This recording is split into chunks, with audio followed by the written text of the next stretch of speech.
بسم الله الرحمن الرحيم. الحمد لله رب العالمين، والصلاة والسلام على رسوله الكريم وعلى آله وأصحابه أجمعين. أما بعد،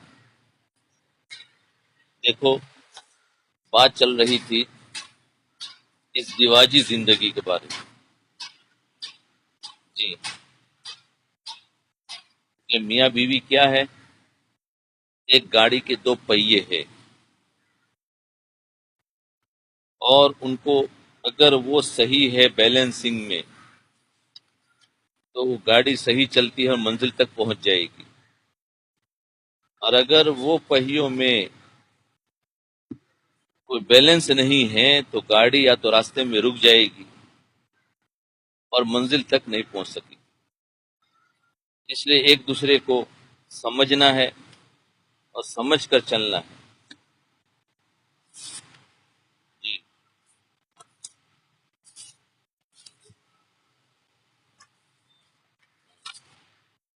اس پر بات چل رہی تھی. ہاں، لاہور. ہاں جی، تو ابھی بات چل رہی تھی مولانا احمد علی لاہوری رحمۃ اللہ علیہ، جو ہمارے دادا پیر ہے. یعنی ہمارے میرے شیخ حضرت مولانا پیر ذوالفقار صاحب دامت برکاتہم، ان کے پیر ہے حضرت مرشد عالم، کیا نام ان کا، غلام حبیب صاحب رحمۃ اللہ علیہ، اور ان کے پیر ہیں مولانا احمد علی لاہوری رحمۃ اللہ علیہ. اب ان کی ابتدا دیکھو،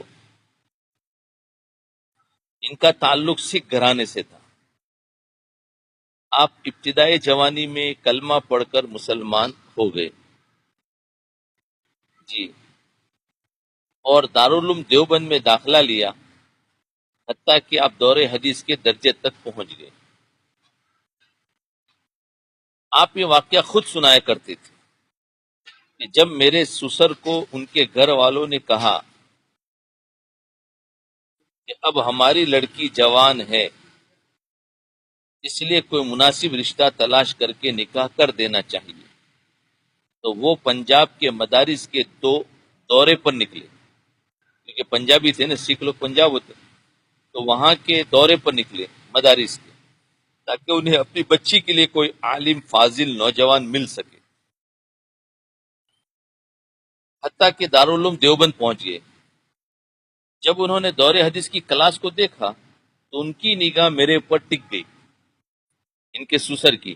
وہ اپنی لڑکی کے لیے رشتہ ڈھونڈنے کے لیے نکلے تو پہلے تو دوسرے مدرسے میں گئے، کوئی سمجھ میں نہیں آیا. اور ہمارے پوری ایشیا کا بڑا مدرسہ دارالعلوم دیوبند ہے، تو پھر جب اس پر گئے تو اس میں بھی سب کلاسیں دیکھنے کے بعد ایک کلاس کے اندر ایک لڑکے پر ان کی نگاہ ٹک گئی، یہ مولانا احمد علی لاہوری پر. انہوں نے شیخ الہند حضرت مولانا محمود حسن رحمۃ اللہ علیہ سے پوچھا، یہ ان کے استاد تھے، یہ طالب علم کون ہے؟ انہوں نے بتایا کہ سکھ گھرانے سے تعلق رکھتا ہے اور مسلمان ہو کر ہمارے پاس علم حاصل کر رہا. دیکھو، نظر ٹکی تو اسی بچے پر کہ جس کا کوئی نہیں ہے اسلام میں. دیکھو، رشتہ ڈھونڈنا ہو تو کیسا، ماں باپ یہ دیکھ لے، آج تو رشتہ ڈھونڈتا ہے اس کا تو کوئی نہیں ہے. ارے اللہ تو ہر ایک کا ہے، ایسے رشتہ ڈھونڈنا چاہیے، وہ دیکھو. تو فرمایا طالب علم کون ہے؟ انہوں نے کہا یہ سکھ گھرانے سے تعلق رہتا ہے، مسلمان ہو کر ہمارے پاس علم حاصل کرنے آیا. انہوں نے پوچھا کیا یہ شادی شدہ ہے؟ تو شیخ الہند رحمۃ اللہ علیہ، ان کے استاد نے فرمایا نہیں. تو انہوں نے شیخ الہند رحمۃ اللہ علیہ سے پوچھا کیا یہ شادی کرنا چاہتا ہے؟ تو یہ میرے استاد محترم نے مجھ سے پوچھا. تو اب وہ شیخ الہند کے استاد تھے، تو انہوں نے اس لڑکے سے پوچھا کہ کیا تم شادی کرنے کے لیے تیار ہو؟ میں نے عرض کیا حضرت میں تو مسلمان ہوں، میرا سارا خاندان کافر ہے، اب مجھے اکیلے کو کون اپنی بیٹی دے گا؟ ہم دیں گے، ہم دیں گے بھائی، پتہ نہیں کون لڑکا ہے، مجھے اکیلے کو کون اپنی بیٹی دے گا؟ انہوں نے پوچھا کہ اگر کوئی اپنی بیٹی آپ کو دے تو کیا آپ کی کیا رائے ہے؟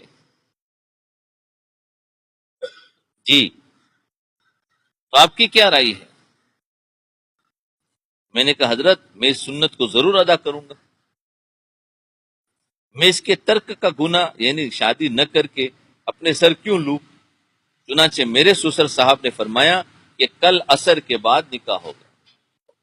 آج رشتہ طے کر رہے اور کل نکاح کر رہے، اور کس لڑکے سے کہ جس کی نہ کوئی جان اور پہچان ہے دنیا میں ایسا رشتہ ڈھونڈنے والا کوئی؟ ہے اللہ اللہ، دیکھو آج تو بات ہو رہی اور کل نکاح کر۔ فرماتے ہیں کہ اس کے بعد میں اپنے دوستوں کے پاس آیا، انہوں نے بتایا کہ کل میرا نکاح ہے۔ اب وہ طلبہ ہی تھے، یعنی اسٹوڈنٹ، اب اسٹوڈنٹ ہوتے ہیں۔ وہ یہ سن کر مجھ سے محبت و پیار کی باتیں کرنے لگ گئے۔ کافی دیر کے بعد ایک دوست نے کہا جی آپ کے کپڑے بڑے میلے ہیں، لہذا آپ کو چاہیے کہ آپ کسی دوست سے ادھار کپڑے لے لے اور وہ پہن کر نکاح کی تقریب میں جائے، نکاح کی مجلس میں جاؤ۔ کپڑے بھی نہیں تھے، ایک ہی جوڑا کپڑا ہے وہ بھی میلے ہو گئے تھے، اور کل شادی ہے۔ تو دوستوں نے کہا ایک کام کرو، اس کو دھو لیتے اور دوسرا تم کو کپڑا ہم دے دیتے ہیں ادھار، اور آپ پہن لو اور پھر شادی کر لو اچھے کپڑوں میں۔ جی، تو کسی دوست نے ادھار کپڑے لے لو اور وہ پہن کر نکاح کی مجلس میں جائے۔ میں نے کہا میری عزت نفس اس بات کو گوارا نہیں کرتی، میں اس بات کو پسند نہیں کرتا، میں جو کچھ ہوں سو ہوں، میں ادھار تو نہیں مانگوں گا، میں ادھار تو نہیں مانگوں گا۔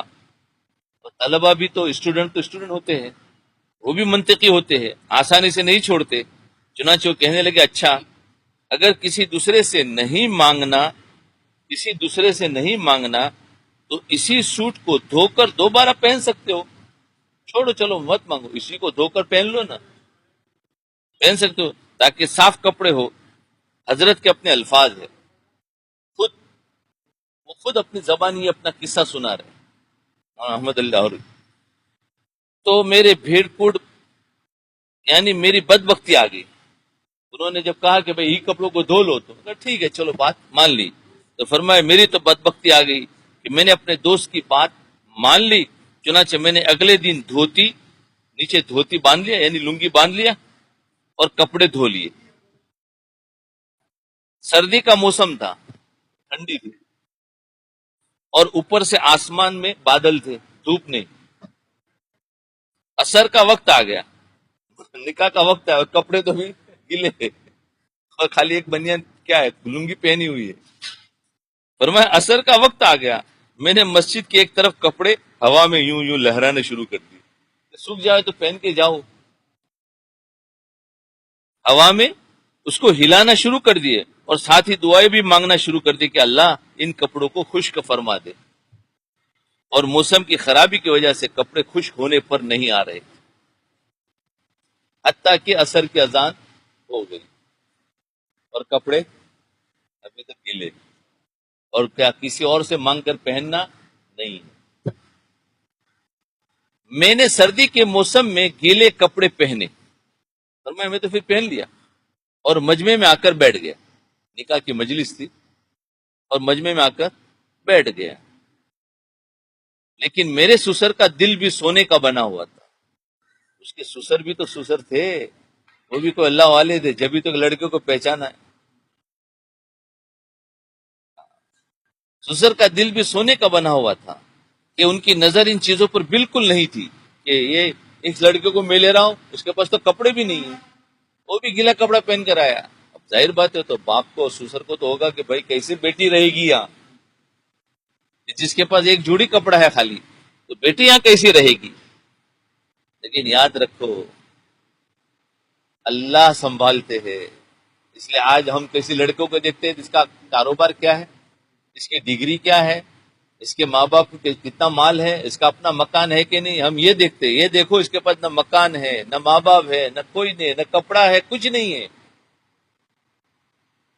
اور باپ اپنی بیٹی کے نکاح کے لیے اسی کو چوائس کر رہا ہے۔ یہ ہے دین، یہ ہے یقین.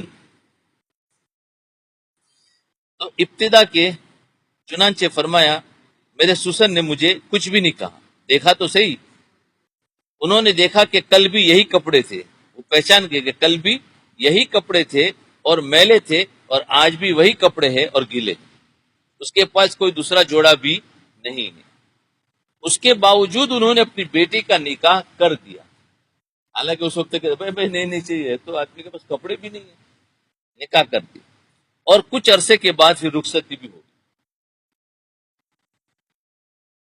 اللہ اکبر کبیر. ابتدا کے چند دنوں میں میرے اوپر فاقے آئے. فاقے مال کچھ نہیں تھا، کیونکہ میں طالب علم تھا اور تازہ تازہ پڑھ کر فارغ ہوا تھا.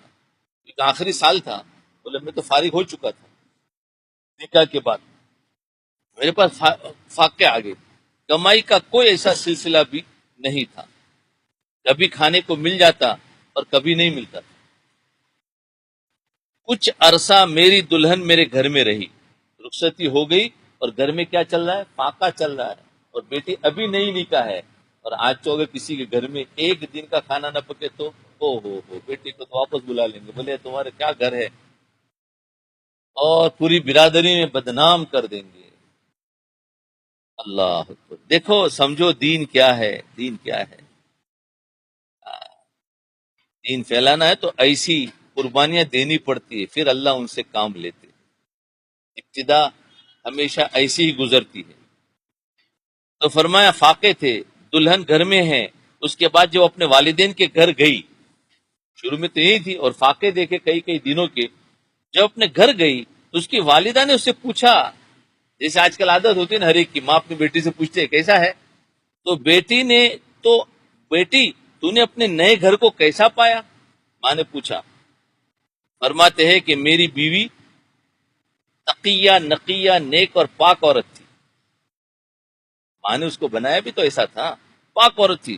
اس کی نظر میری دینداری پر تھی، میرے مال پر نہیں تھی. اس کی نظر میری دینداری پر تھی. چنانچہ اس نے اس کو سامنے رکھتے ہوئے اپنی والدہ سے کہا، اماں میں تو سمجھتی تھی کہ مر کر جنت ملے گی، لیکن میں تو جیتے جاگتے جنت میں پہنچ گئی. بیٹی ہو تو ایسا جواب دے.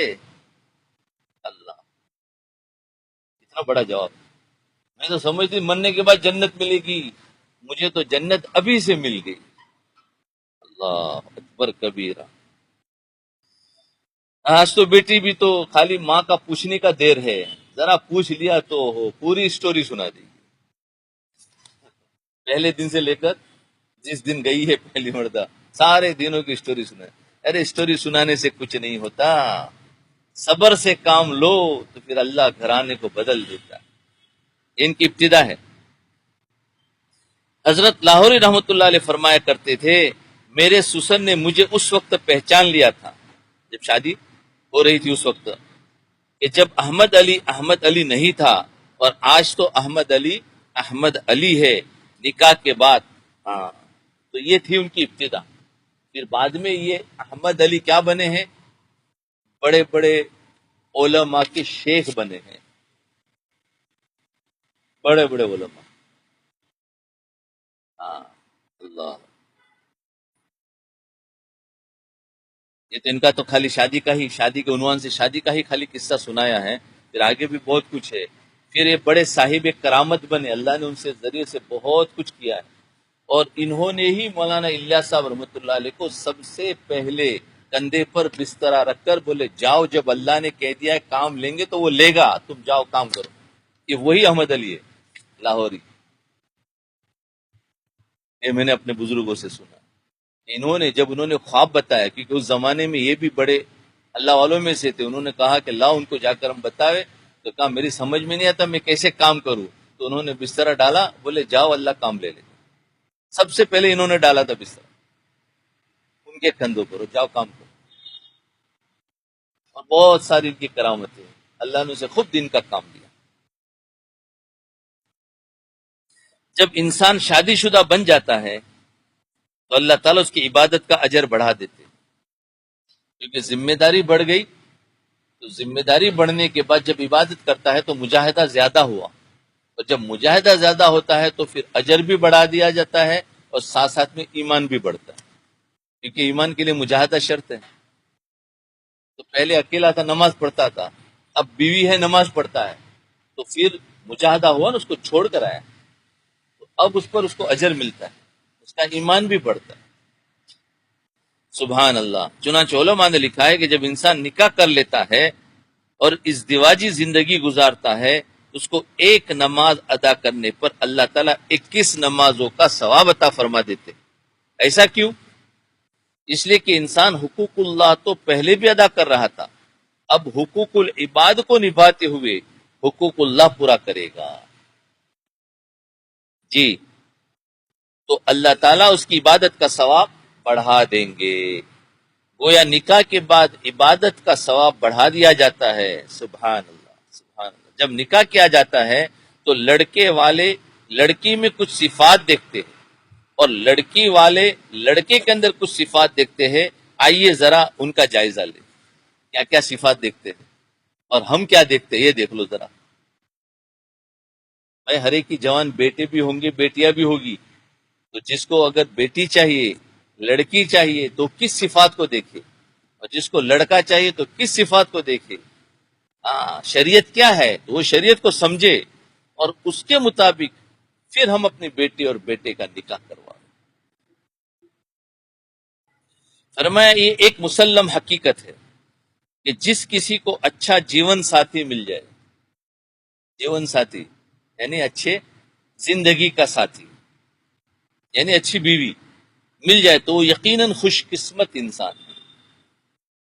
حضرت علی کرم اللہ وجہ فرمایا کرتے تھے کہ جس انسان کو 5 چیزیں مل جائے وہ اپنے آپ کو دنیا کا خوش قسمت انسان سمجھے۔ کتنی مل جائے؟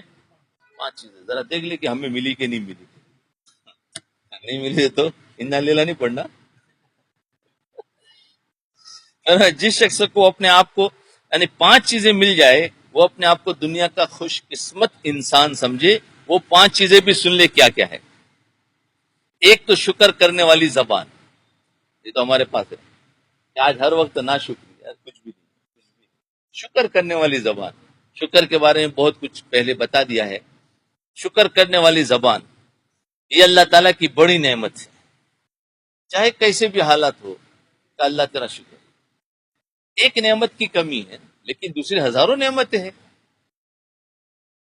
بھائی ایک انسان کو اگر بخار آیا تو یہ خالی بیماری اس کو آئی ہے، لیکن اس کے علاوہ اس کی آنکھ دیکھ رہی ہے، زبان بول رہی ہے، کان سن رہے ہیں، دماغ کام کر رہا ہے، خالی کمزوری ہے، ہاتھ پیر صحیح نہیں، تو ہزاروں نعمتیں موجود ہے، ایک چلی گئی ناشکری کر۔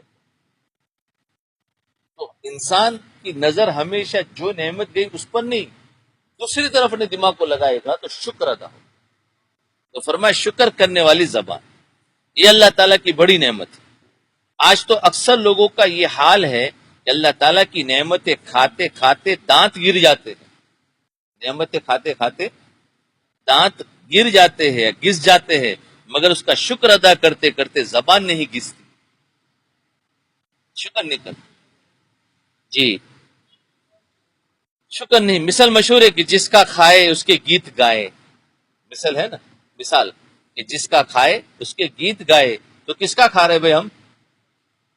ارے بولو نا، اللہ کچھ بولو گے تو اللہ اترے گا بھی۔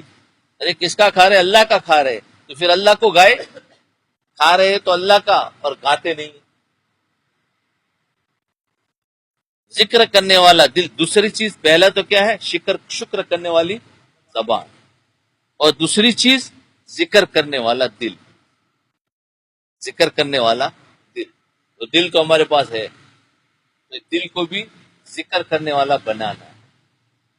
تو ذکر کرنے والا دل یعنی جس دل میں اللہ کی یاد رہتی ہے وہ نعمت عظما ہے، بڑی نعمت ہے۔ تو زبان بھی شکر کرے گی تو وہ بھی ذکر ہے۔ شکر کرنے والی زبان کا مطلب ذکر کرنے والی زبان، اور ذکر کرنے والا دل۔ تیسری چیز مشقت اٹھانے والا بدن، یعنی 100 کلو کا وزن اٹھانے والے۔ آج کل لوگ مشقت اٹھانا بدن یعنی 50-100 کلو اٹھاوے تو بولے میرا بدن، وہی حدیث میں آیا ہے، بولے ایسے ہی آیا۔ آگے سنو ذرا. مشقت اٹھانے والا بدن مثل مشہور ہے کہ صحت مند جسم میں ہی صحت مند عقل ہوتی ہے. مشقت اٹھانے والا بدن یعنی اللہ کے حکم کو مجاہدے سے پورا کرنے والا. جیسے نماز 5 وقت کا پڑھے گا تو اس بدن نے مشقت اٹھائی نا. ہاں تو یہ بڑی نعمت ہے کہ اللہ تعالیٰ نے مجھے صحت دی. معنی کیا ہے؟ صحت مند انسان. صحت مند انسان. تو ایک تو شکر کرنے والی زبان، ذکر کرنے والا دل اور مشقت اٹھانے والا بدن یعنی صحت مند بدن. اگر ہاتھ شل ہو گیا، کام نہیں کر رہا ہے تو بیچارہ کیا ہے؟ اگر ہاتھ بھی ہے، آنکھیں ہے، سب کچھ برابر کام کر رہے تو یہ بہت بڑی نعمت ہے. کتنی ہوئی؟ 3 ہوئی.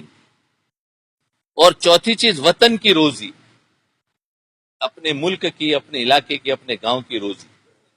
آج روزی کے لیے انسان دوسری کنٹری جاتا ہے. جاتے کہ نہیں جاتے بھائی؟ ابھی تو ہمارے ذہنوں میں ہے کہ بھائی امریکہ جائیں گے، کیونکہ بولے وہاں کا پاسپورٹ گیا، جنت کا سرٹیفکیٹ مل گیا، گرین کارڈ. بولا بہت فخر سے سنا تھے. کبھی کبھی مجھے سنا، میں نے کہا کہ جنت کا سرٹیفکیٹ ہے یہ؟ بولے نہیں، جنت کا سرٹیفکیٹ اتنا کیوں فخر کر رہے؟ جنت کا سرٹیفکیٹ ہو تو سناؤ. تو لوگ گرین کارڈ لینے کے لیے پتہ نہیں اتنا دماغوں میں ایسا گھس گیا ہے کہ وہ دین سے دور ہو گئے. اس سے کیا ملنے والا؟ دیکھو روزی دینے والا اللہ ہے. کینیا میں تم کماؤں گے تو بھی اللہ دے گا، اور دبئی میں جا کر کماؤں گے تو بھی اللہ دے گا. اللہ تو بدلہ نہیں ہے. خالی دماغ میں ہوتا ہے، یقین ہٹ جاتا ہے. بولے مجھے وہاں زیادہ ملی، یہاں کم ملی. نعوذ باللہ، نعوذ باللہ. گویا اللہ تعالیٰ کو تم نے ایپ ڈال دیا کہ گویا مجھے وہاں جاتا ہوں تو مجھے روزی ملتی ہے، یہاں آتا ہوں تو مجھے نہیں دیتا. نہیں، ایسا نہیں. اس لیے فرمایا وطن کی روزی یہ بھی بڑی نعمت ہے. مثل مشہور ہے وطن کی آدھی، پردیس کی ساری پھر بھی برابر نہیں. یعنی وطن میں رہتے ہوئے اگر تھوڑی روزی ملتی ہے اور باہر جا کر اگر زیادہ ملتی ہے تو بھی برابر نہیں ہے. وطن کی روزی آدھی یہی زیادہ ہے. کیونکہ چین سکون والی ملتی. تو 4 چیزیں: شکر کرنے والی زبان، ذکر کرنے والا دل، صحت مند جسم، اور اپنے وطن کی روزی. اور 5ویں چیز نیک بیوی. اب یہاں پر آگے بولے یار یہ تو چیز نہیں ہے. نہیں، اور بیویاں کہیں گی کہ ارے یہ چیز، یعنی نیک شوہر ان کے لیے، اور مردوں کے لیے نیک بیویاں ہے. یعنی ہم دم ہم راز نیک ہو تو زندگی کا لطف 2 بالا ہو جاتا ہے. جس شخص کو کوئی 5 نعمتیں نصیب ہو وہ یوں سمجھے کہ مجھے اللہ تعالیٰ نے دنیا کی تمام نعمتیں عطا کر. تو نیک بیوی بھی بہت بڑی نعمت ہے. اور نہیں ہے ابھی نیک بیوی، بیوی تو ہے لیکن نیک نہیں ہے، تو بناؤ آسانی سے ہو جاتا ہے. کیوں؟ کہ بنی ہوئی کبھی نہیں ملتی ہے تو کبھی بنانا پڑتا ہے. اور بناتے کیسے ہم پتہ ہے؟ ڈنڈے سے بناتے، ڈانٹ ڈپڑ سے. اس سے بیوی نیک نہیں بنتی، وہ تو اور بری بنتی ہے. یاد رکھنا، اس سے اور زیادہ بری بنتی ہے.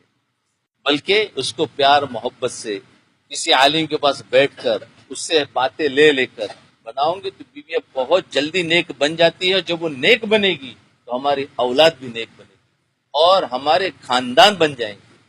اس کو نیک بنانا بہت ضروری. اس کو برا سمجھے ہی نہیں کہ بری ہے، بری نہیں ہے. ہم نے اس کو دیا ہی نہیں دین. دین آئے گا تو دیندار بن جائے گی. لیکن وہ بیچاری دین جانتی نہیں، کیونکہ ماحول میں جیسا ہو رہا ہے وہ کہتا ہے ایسے ہی چلنا چاہیے.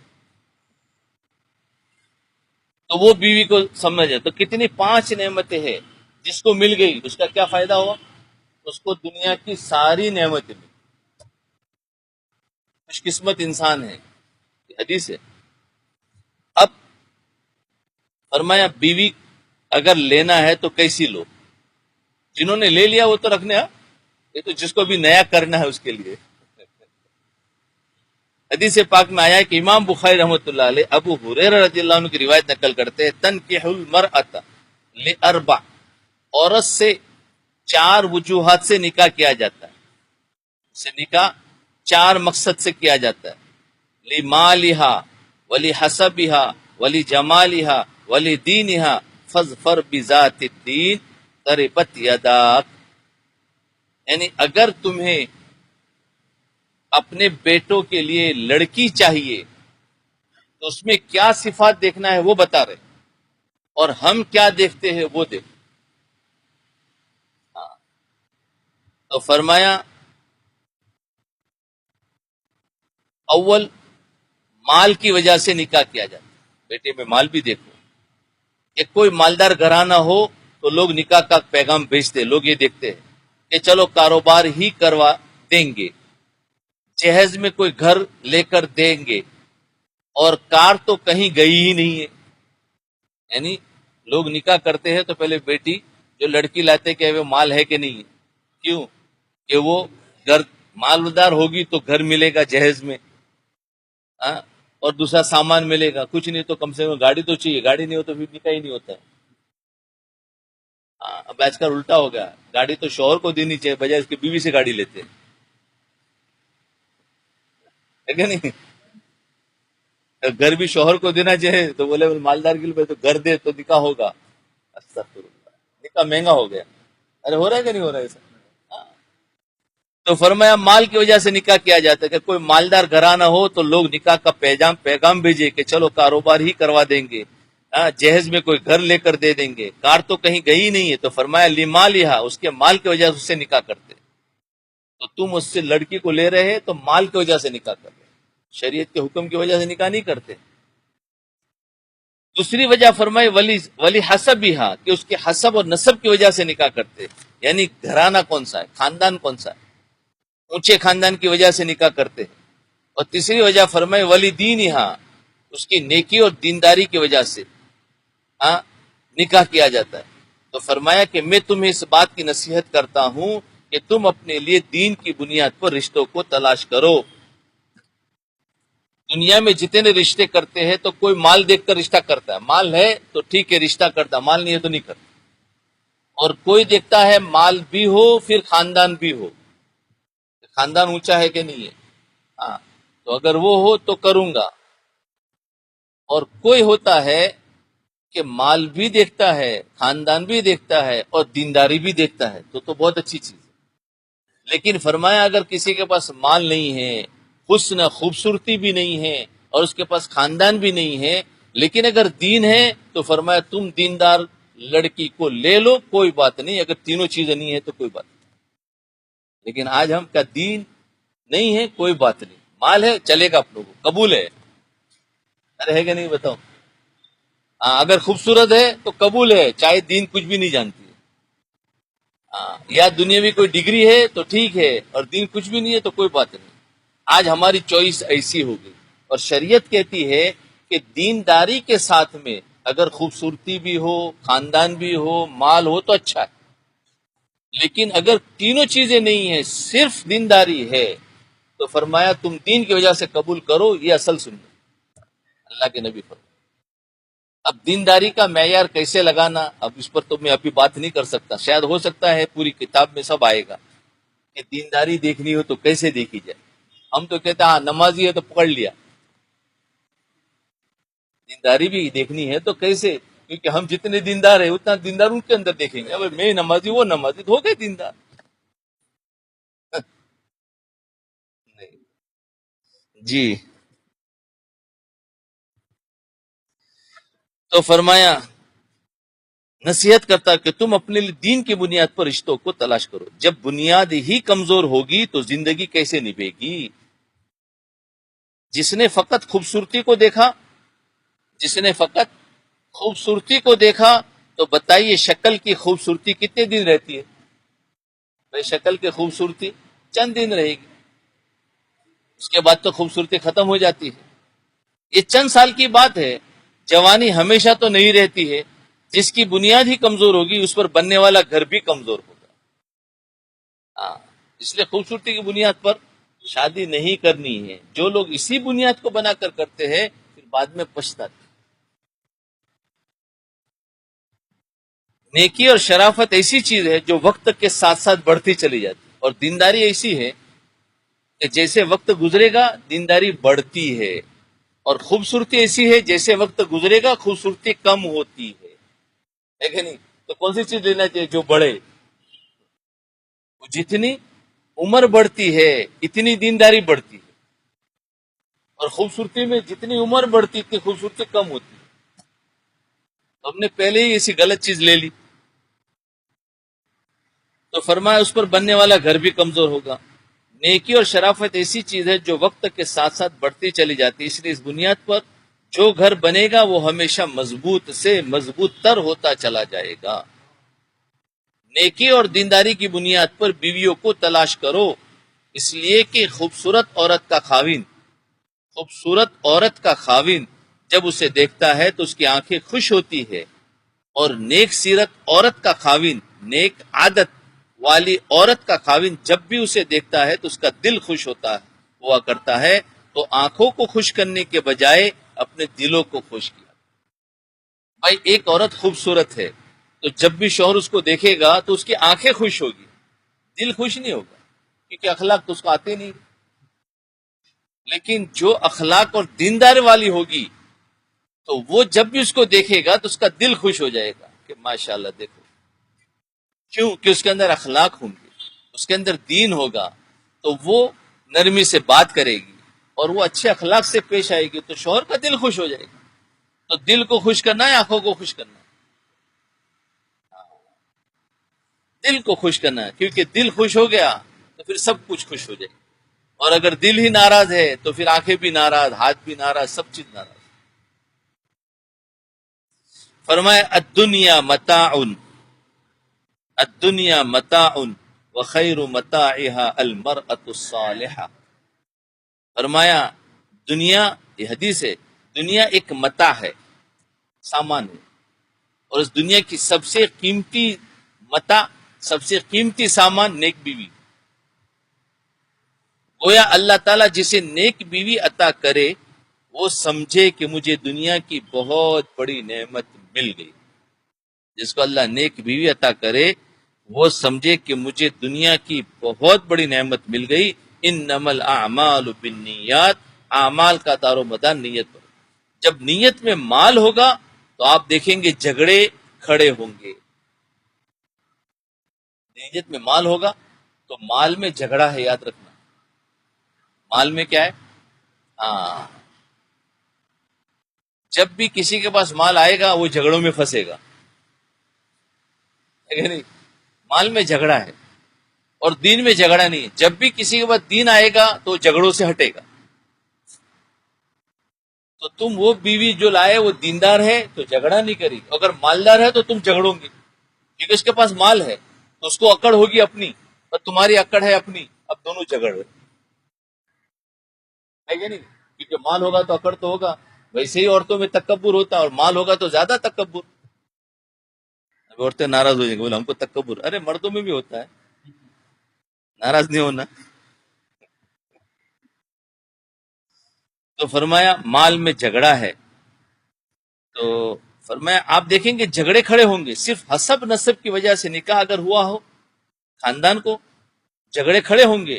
تو شریعت نے اس بات کی تعلیم دی کہ نکاح کا مقصد یہ ہو کہ میں پاک بازی کی زندگی گزار سکوں. جب مقصد یہ ہوگا تو اس مقصد کی وجہ سے گھر آباد ہو جائے. لو میرج نہیں، لو آفٹر میرج ہو. آج ہم پہلے لو کرتے پھر میرج کرتے، اور شریعت کیا کہتے؟ پہلے میرج کرو پھر لو کرو. ارے پہلے محبت ہوتی ہے پھر نکاح کا پیغام بھیجتے، پھر نکاح کرتے نہیں. پہلے نکاح کرو پھر محبت کرو. آج کل کفر کی دنیا میں لو میرج، محبت کی شادی کا لفظ بہت عام ہے. وہ لوگ شادی سے پہلے ہی جنسی تعلقات اختیار کر لیتے ہیں، یعنی آپس میں لائف ٹوگیدر اکٹھے رہنا شروع کر دیتے ہیں. شریعت اسلام نے اس کو 100% حرام قرار دے دیا. فرمایا کہ اسلام میں لو میرج کا تصور نہیں بلکہ لو آفٹر میرج، لو آفٹر میرج شادی کے بعد محبت کا تصور ہے. جب نکاح ہو گیا تو جتنی محبت کرو گے اتنا اللہ تعالی کی طرف سے اجر ملے گا، اور نکاح سے پہلے جتنی محبت کرو گے اتنا گنا بڑا ہوگا. اور آج کی دنیا کیا ہے؟ وہ تو گناہ مل رہا ہے، اس کے شریعت میں کوئی تصور ہی نہیں ہے. اب وہ دین جانتے ہی نہیں ہے اور کہتے ہیں تو بہت اچھی چیز ہے. جی فرمایا اس اجر کا تصور یہاں تک پیش کیا گیا کہ نبی علیہ السلام نے ارشاد فرمایا کہ جب میاں اپنی بیوی کو دیکھ کر مسکراتا ہے اور بیوی اپنے میاں کو دیکھ کر مسکراتی ہے، اللہ تعالیٰ ان دونوں کو دیکھ کر مسکراتے ہیں. اس سے اندازہ لگانا چاہیے کہ اللہ تعالیٰ محبت و بھری زندگی کو کتنا پسند کرتے ہیں. تو دیکھو ابھی مسکرانا ہے اعتکاف سے جانے کے بعد. اور اور وہ ماں بہنیں جن کے شوہر اعتکاف میں بیٹھے ہوئے ہیں، وہ بھی جب گھر پہ آئے تو ہم مسکرا کر ملے، شکایتیں نہ بیان کریں، مسکرانا ہے. غم تو دنیا میں آتے رہتے ہیں، غموں کو پیش کر کے کیا فائدہ ہے؟ وہ تو آئیں گے نکل جائیں گے، لیکن مسکرا کر رہیں گے تو اللہ بھی ہم سے خوش ہو جائے گا.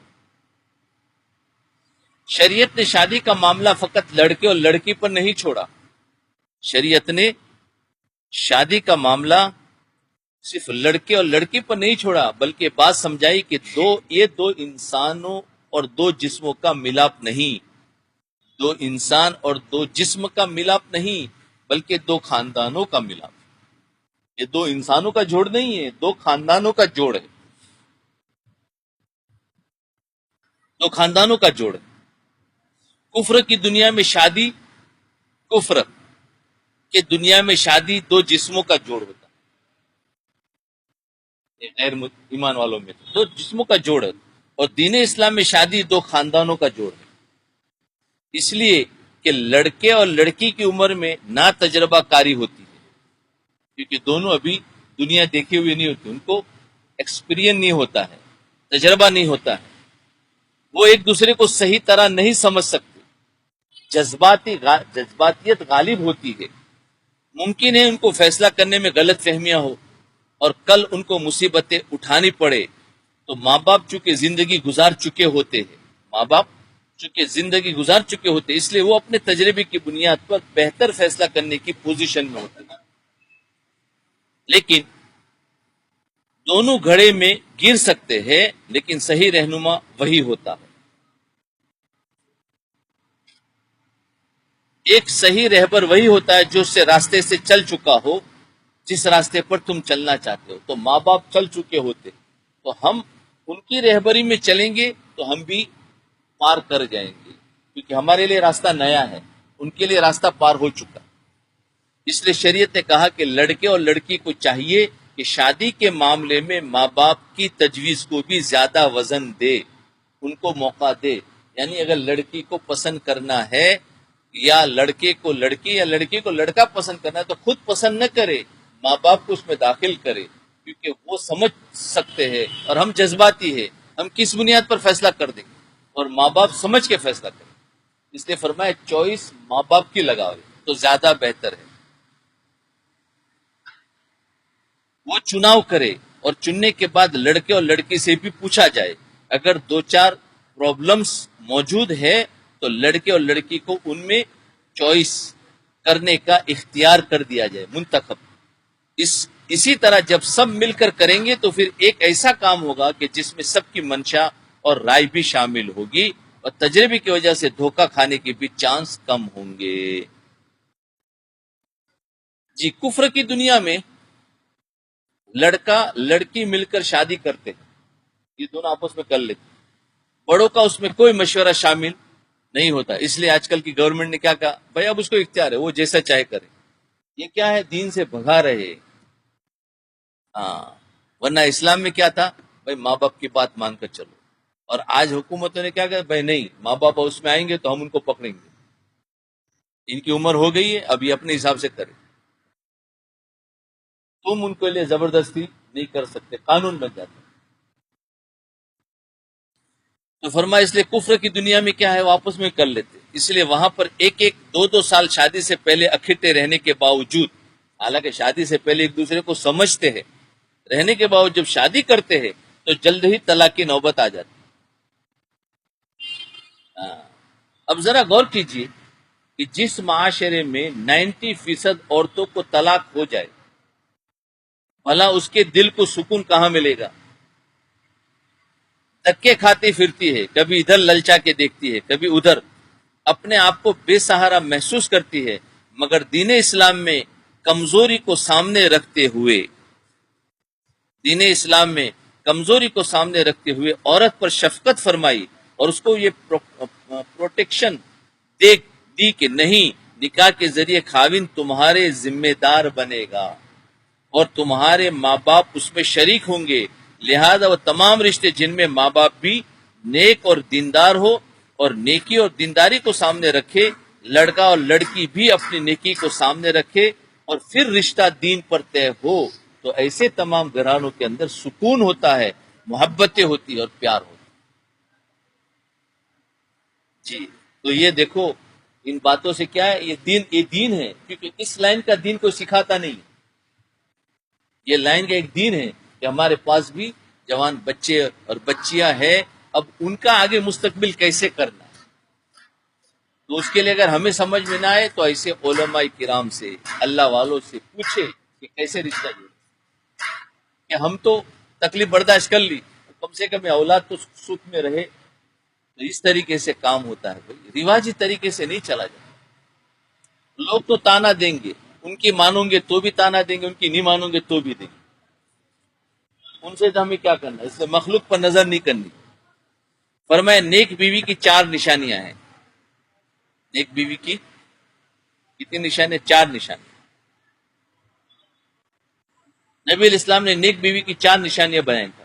پہلی نشانی ہے کہ ان امرہا اطاعت ہو، جب اس کو خاوند کسی بات کا حکم کرے تو اس کے حکم کو مانے، ضد کرنے والی نہ ہو۔ ماں باپ کو اپنی بچیوں کی تربیت کرنی چاہیے، ماں باپ کو، اصل قصور ماں باپ کا ہوتا ہے، بچے کا کچھ نہیں ہوتا ہے کہ ماں باپ نے بچیوں کی تربیت ہی نہیں کی ہوتی ہے۔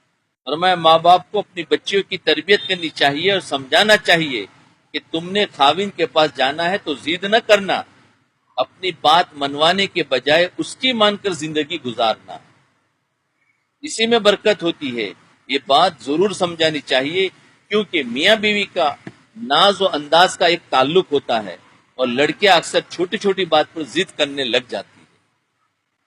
جی، دیکھو کیسی کیسی چیز سکھائی جاتی ہے، ایک چھوٹی چھوٹی چیزیں بھی یہ سکھانے کی چیزیں ہوتی ہیں، ہم ایسی چیزیں نہ سکھاتے ہیں اور نہ ہم سیکھتے ہیں، اور اس میں کیا سیکھنے کی چیز ہے، تو پھر ہم بڑے پھنس جاتے ہیں۔ دوسری نشانی یہ ہے وَإِن نَظَرَ إِلَيْهَا سَرَّتْهُ، جب خاوند اس کی طرف دیکھے تو اس کا دل خوش ہو جائے۔ کیا مطلب؟ مطلب ہے کہ وہ گھر میں صاف کپڑے پہنے، ایسا نہ ہو کہ جب وہ گھر سے نکلے تو فیشنیبل کپڑے پہنے اور گھر میں بنگن بنی پھرے، اور یہی عادت ہوتی ہے گھر میں، تو ایسے ہی سادے کپڑے پہنتے ہو، ذرا باہر نکلنا ہے تو چمک دمک لگا کر، اور خاص کر کے شادیوں میں جانا ہے تو نہ پوچھو بات، اس کے لیے تو نیا جوڑا لے کے جائے گی، بولے وہ تو جوڑا گزشتہ شادی میں نے پہن لیا تھا، اب لوگ کیا کہیں گے، بولے ابھی شادی میں جانا ہے تو نیا پہن کے جاؤں گی، ارے نیا تو شوہر کے لیے لو، ہاں یاد رکھو آج کے بعد اپنی نیت بدل دینا، برابر سننا۔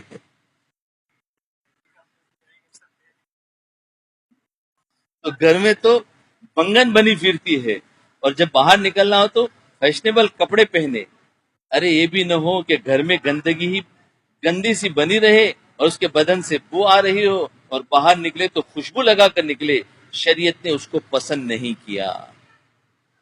یعنی آج ہمارا مزاج دوسروں کو دکھانا ہو گیا، ارے بھائی شوہر کو دکھاؤ، اس میں عبادت ہے، شوہر کو دکھانا عبادت ہے، اور دوسروں کو دکھانا یہ دنیا ہے، یہ گناہ ہے۔ تو فرمایا شریعت نے اس کو پسند نہیں کیا، ایک تو صاف ستھری بن کر رہے اور دوسرا اس کے چہرے پر خاوند کے لیے مسکراہٹ ہو، یہ نہ ہو کہ ہر وقت ہی موڈ بنائے رکھے۔ ہاں تو یہ ہے کہ دوسری نشانی نیک عورت کی کیا ہے، نیک بیوی کی، کہ اس کے اوپر خاوند جب نظر کرے تو خوش ہو جائے۔ خوشی کا مطلب یہ ہے کہ وہ صاف ستھری ہو اور مسکراہٹ چہرے کے ساتھ میں ہو، ہاں تو پھر خوش ہو جائے گی۔ تیسری نشانی یہ ہے وَإِنْ أَقْسَمَ عَلَيْهَا أَبَرَتْهُ، اگر خاوند اسی کسی بات پر قسم کھا لے تو تم ایسا کرو تو اس قسم کو پورا کر دو. خاوند اگر کسی بات پر قسم کھا لے کہ نہیں تمہیں کام ضرور کرنا ہے، خدا کی قسم، چلو قسم کھا لے، یعنی مطلب یہ کہہ رہے ہیں، تو عورت ضد پر آ جاتی ہے نہیں کروں گی، تو گویا تم نے نافرمانی کر دی. قسم کھا لے تو اب تم اپنا سب کچھ چھوڑ دو، بولے اس کام کو مجھے کرنا ہے. کسی بات پر ایک تو حکم دینا تو کرنا، اور ایک تو کسی بات کی تاکید کر لی تو فرمایا اب ضد نہیں کرو بلکہ اب بات مان لو، اس سے محبتیں بڑھتی ہے. یہ نیک بیوی کی علامت ہوتی ہے. تیسری علامت یہ ہے، اور چوتھی نشانی یہ ہے کہ وَإِنْ غَابَ عَنْهَا نَصَحَتْهُ فِي نَفْسِهَا وَمَالِهِ. جب خاوند گھر میں نہ ہو تو اس کے مال اور آبرو کی حفاظت کرے، اپنے گھر میں کسی اور کو، نامحرم کو آنے نہ دے. تو چار علامتیں نیک بیویوں کی بتائی ہے. تو جو بیویاں ہے وہ اپنے آپ کو اس طریقے سے نیک بنا دے، چار صفات اپنے اندر پیدا کر لے، بہت فائدہ ہو جائے. اللہ اکبر، وقت بھی ختم ہو گیا پتہ نہیں.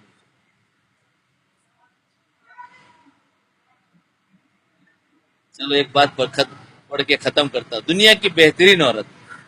ایک مرتبہ نبی پاک علیہ السلام کی محفل میں بات چلی کہ دنیا کی عورتوں میں سے بہترین عورت کون سی ہے. کسی نے کوئی صفت بتائی، کسی نے کوئی صفت بتائی. خیر بات چیت ہوتی رہی. حضرت علی کرم اللہ وجہ کسی کام سے گھر تشریف لے گئے. مجلس بیٹھی ہوئی تھی حضور صلی اللہ علیہ وسلم کے پاس، اور پوچھا کہ دنیا کی عورتوں میں سے سب سے بہترین عورت کون سی ہے. تو کسی نے بتایا الگ الگ. اتنے میں حضرت علی رضی اللہ عنہ گھر چلے گئے. سیدہ فاطمہ الزہرا کو بتایا کہ محفل میں یہ بات ہو رہی ہے کہ دنیا کی بہترین عورت کون سی ہے. ابھی کوئی فیصلہ نہیں ہوا تو بیوی کو پوچھنے گئے بتا بتا کون سی ہوتی ہے. کیا ابھی کوئی فیصلہ نہیں ہوا. سیدہ فاطمہ الزہرا رضی اللہ عنہ نے فرمایا میں بتلاؤں کہ دنیا کی سب سے بہترین عورت کون سی ہے. فرمایا ہاں بتا. ہاں بتائیے. فرمایا دنیا کی سب سے بہترین عورت وہ ہے جو نہ خود کسی غیر مرد کی طرف دیکھے، جو نہ خود کسی غیر مرد کی طرف دیکھے، نہ کوئی غیر مرد اس کی طرف دیکھ سکے. یہ ہے دنیا کی بہترین عورت. بعض مرتبہ کیا ہے کہ غیر مرد تو اس کی طرف نہیں دیکھ رہا ہے لیکن وہ غیر مرد کو دیکھ رہی ہوتی. مثال کے طور پر پردے میں گئی ہے، اب وہ پردے کے اندر سے غیر مرد کو دیکھ رہی ہے. یہ ہوا کہ نہیں ہوا؟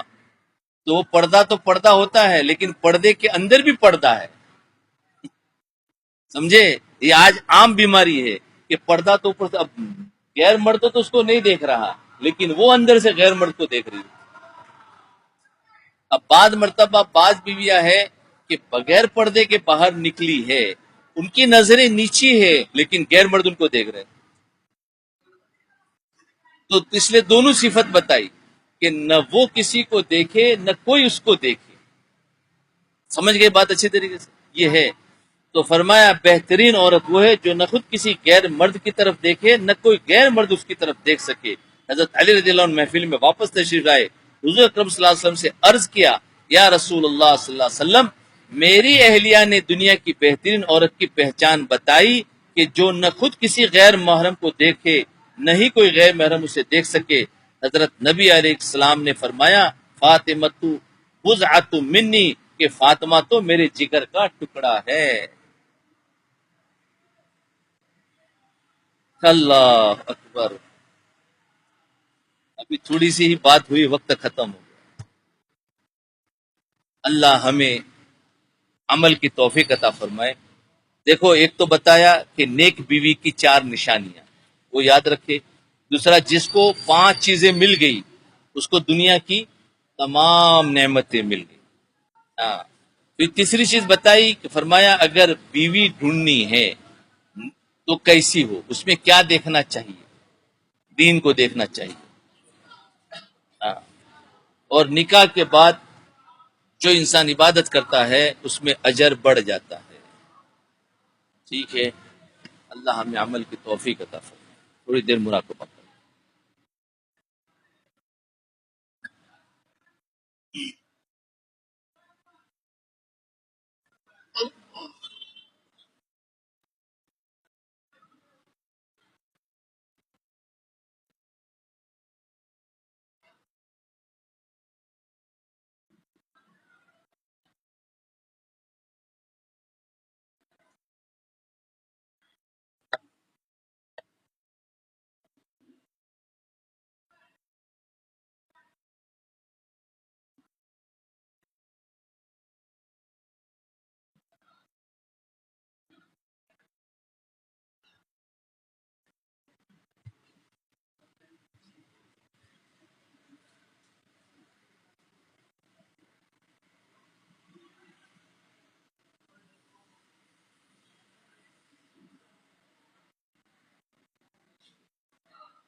لا إله إلا الله.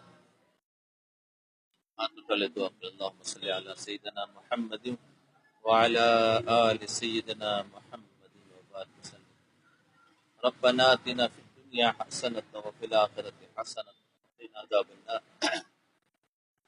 ربنا لا تزغ قلوبنا بعد إذ هديتنا وهب لنا من لدنك رحمة إنك أنت الوهاب. ربنا تقبل منا إنك أنت السميع العليم وتب علينا إنك أنت التواب الرحيم. وصلى الله تعالى على خير خلقه محمد وعلى آله وصحبه أجمعين برحمتك يا أرحم.